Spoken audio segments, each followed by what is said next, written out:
This girl has 6 fingers on her left hand. She has a condition called polydactyly, which causes extra fingers or toes. Her father and grandmother, as well as some of her cousins, also have the condition. This should give you a clue about how she came to have it. Any ideas? Well, polydactyly is an example of a genetic disorder. It is inherited.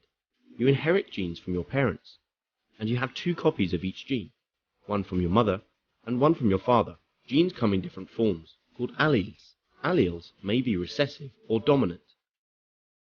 So going back to polydactyly, polydactyly is caused by a dominant allele, shown as a capital P.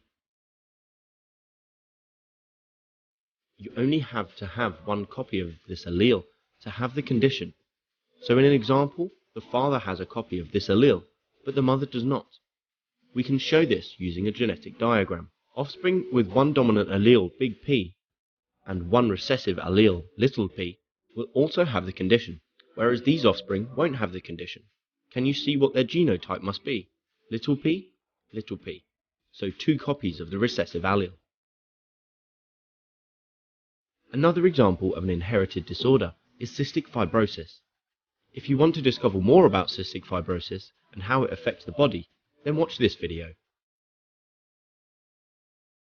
Cystic fibrosis is inherited in a different way to polydactyly. Take a look at this genetic diagram and see if you can figure out how it is different. To have cystic fibrosis, you have to inherit 2 recessive alleles. The parents in the diagram are both carriers of the recessive allele, little f. They do not have the disorder themselves, but they could both pass the recessive allele to their children.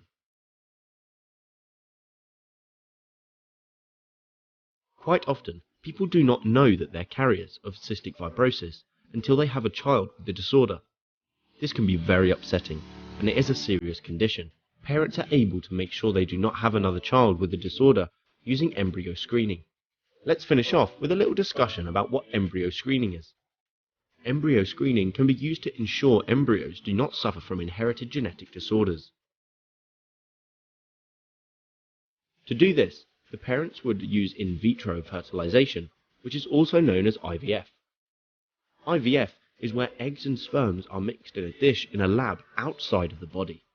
Each fertilized egg would be left to grow until it reaches a few cells big, and then 1 cell from each embryo is removed and its genes tested to see if it has a genetic disorder. Only unaffected embryos, a maximum of 2, would be placed back into the mother's uterus to grow and hopefully develop into a healthy baby. There are many issues surrounding embryo screening. One ethical issue is that the unused embryos' potential lives are destroyed. Also, there are social concerns. IVF is not always successful, and this can be upsetting for the parents and their family. Finally, there are also economic issues because IVF is an expensive process. So there we have a few examples of inherited genetic disorders. These are inherited from your parents, resulting from certain alleles your parents have been carriers of. Sometimes genetic disorders are caused by dominant alleles, like polydactyly, so it can be inherited from one parent. And others are caused by recessive alleles, like cystic fibrosis, so both parents need to carry the allele. If you liked the video, give it a thumbs up, and don't forget to subscribe. Comment below if you have any questions. Why not check out our AddyESchool app as well? Until next time.